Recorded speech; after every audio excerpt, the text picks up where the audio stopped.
Snow White and the Seven Dwarfs. Inilathala ni Tony Wolff, isinulat muli ni Peter Holaynan.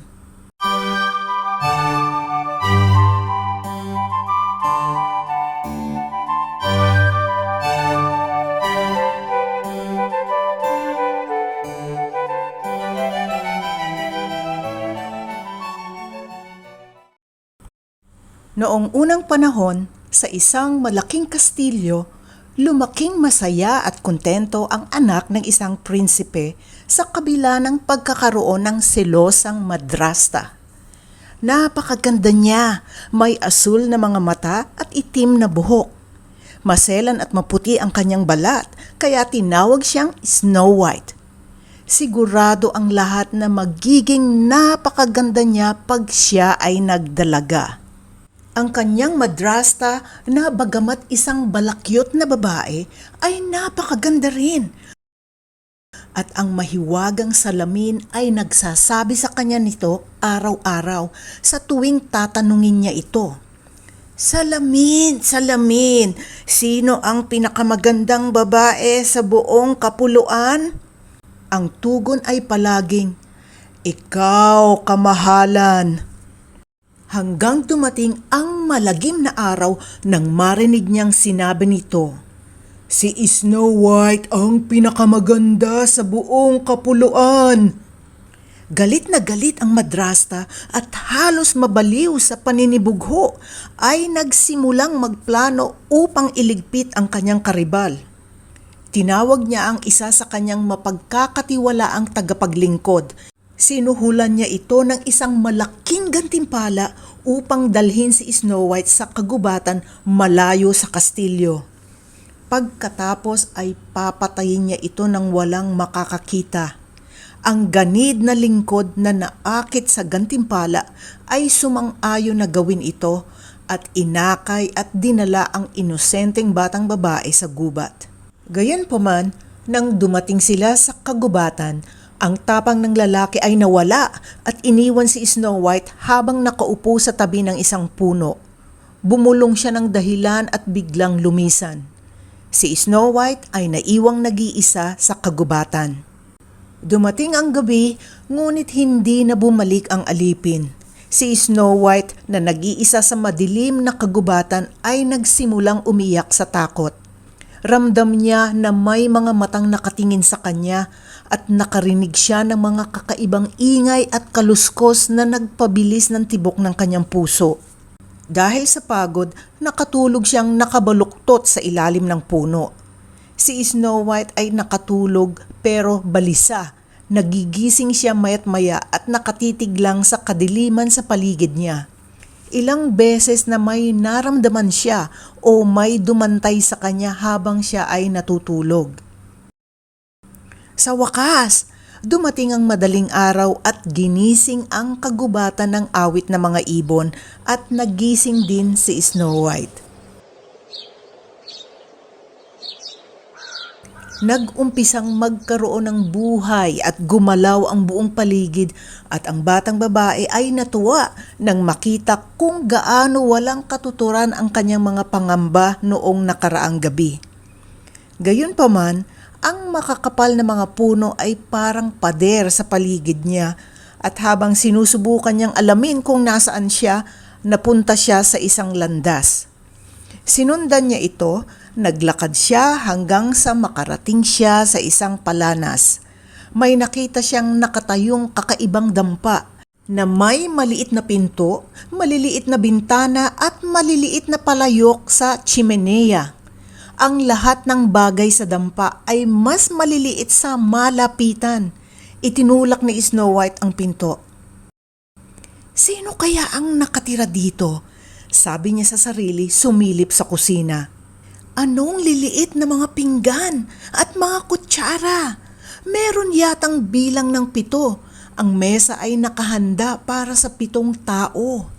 Sa itaas ng palapag ay isang silid tulugan na may 7 maaayos na maliliit na kama. Pagbalik sa kusina, nagkaroon ng ideya si Snow White. Ipagluluto ko sila ng makakain. Pag uwi nila, matutuwa silang dumating na may handa ng pagkain. Pagsapit ng takip silim, 7 maliliit na lalaki ang nagmarcha pauwi na kumakanta.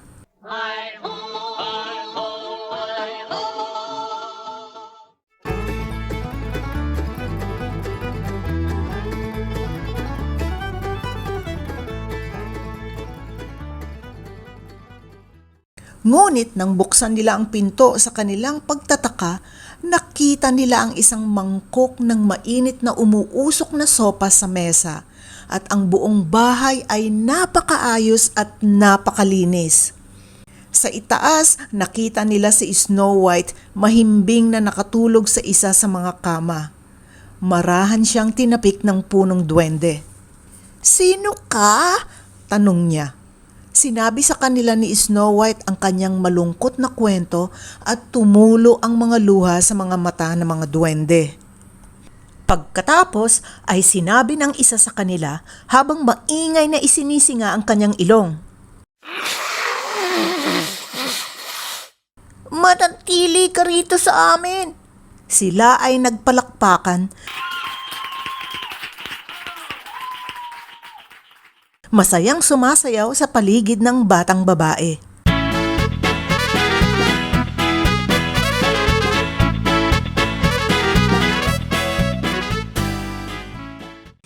Sinabi ng mga duwende kay Snow White, "Maaari kang manirahan dito at mag-asikaso sa bahay habang nasa ibaba kami sa minahan. Huwag mong alalahanin ang iyong madrasta na iniwan ka sa kagubatan. Mahal ka namin at aalagaan ka namin." Buong pasasalamat na tinanggap ni Snow White ang pagmamagandang loob ng 7 duwende at kinaumagahan ay nagsimulang lumisan para magtrabaho ang mga duwende. Ngunit binalaan nila si Snow White na huwag bubuksan ang pinto sa mga estranghero. Samantala, ang katulong na inutusan para patayin si Snow White ay nakabalik na sa kastilyo na may dalang isang puso ng isang usa. Ibinigay niya ito sa malupit na madrasta. Sinabi sa kanya na ito ay kay Snow White upang maangkin niya ang gantimpala. Tuwang-tuwa ang madrasta, muling bumaling sa mahiwagang salamin.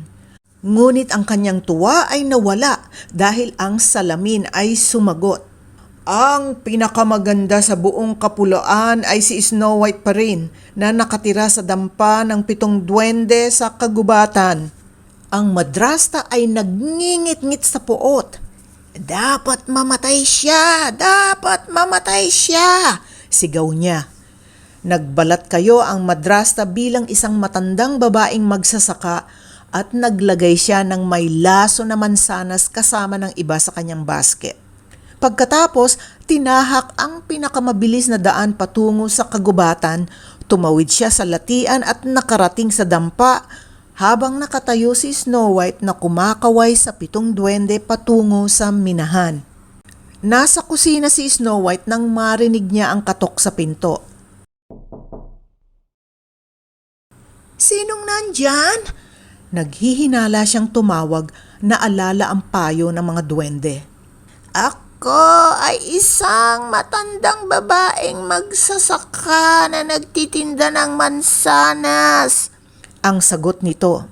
"Hindi ko kailangan ng mansanas, salamat," sagot niya.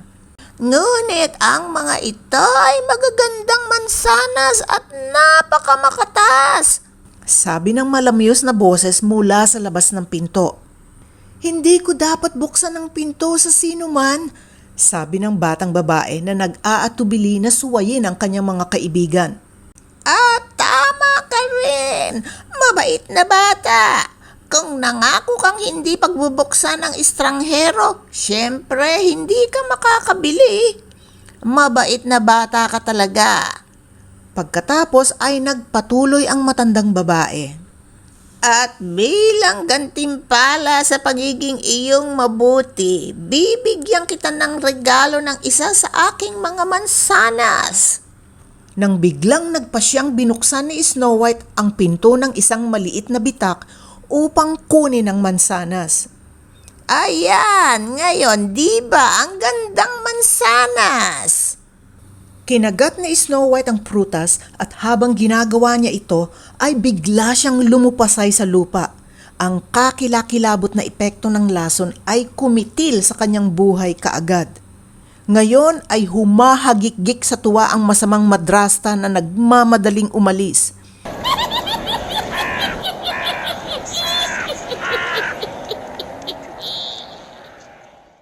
Ngunit sa kanyang pagtakbo pabalik sa latian, siya ay natapilok at nahulog sa kumunoy. Walang nakarinig sa kanyang paghingi ng tulong at siya ay nawala ng walang bakas. Samantala, lumabas na ang mga duwende mula sa minahan at nakita nilang ang langit ay madilim at mayroong napipintong parating na bagyo. Ang malakas na kulog ay umalingaw-ngaw sa mga lambak at ang mga bahid ng kidlat ay napunit sa kalangitan. Nag-aalala sila kay Snow White at tumakbo lahat ng mabilis hanggat kaya nila pababa ng bundok patungo sa dampa. Doon ay natagpuan nila si Snow White nakahiga na walang buhay, ang may lason na mansana sa kanyang tabi. Ginawa nila ang kanilang makakaya upang gisingin siya, ngunit wala itong silbi. Umiyak sila at umiyak ng matagal. Pagkatapos ay inihiga nila siya sa isang kama ng mga talulot ng rosas. Dinala siya sa kagubatan at inilagay siya sa isang kristal na kabaong. Araw-araw ay naglalagay sila ng bulaklak doon. Pagkatapos isang gabi, natuklasan nila na isang estrangherong binata ang humahanga sa magandang mukha ni Snow White na makikita sa salamin. Pagkatapos makinig sa kwento, nagmungkahi ang prinsipe. Tunay talaga siyang prinsipe. Kung papayagan ninyo akong dalhin siya sa aming kastilyo, tatawag ako ng mga marurunong na doktor para gisingin siya mula sa kakaibang pagtulog na ito. Napakaganda niya. Gusto ko siyang halikan. Ginawa niya at parang isang mahika, natanggal ng halik ng prinsipe ang sumpa. Sa pagtataka ng lahat, binuksan ni Snow White ang kanyang mga mata. Kahanga-hangang nabuhay siya. Ngayong nabighani at umibig, hiniling ng prinsipe kay Snow White na pakasalan siya. Ang mga duwende ay atubiling nagpaalam kay Snow White. Mula sa araw na iyon, masayang nanirahan si Snow White sa isang malaking kastilyo. Ngunit paminsan-minsan, naaakit siyang bumalik upang bisitahin ang maliit na dampa sa kagubatan.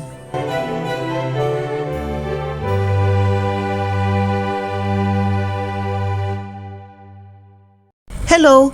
Kung nagustuhan po ninyo ang video na ito, paki-like lang po at pakipindot po ng subscribe button at click lang po ng bell icon para makatanggap po kayo ng bagong video.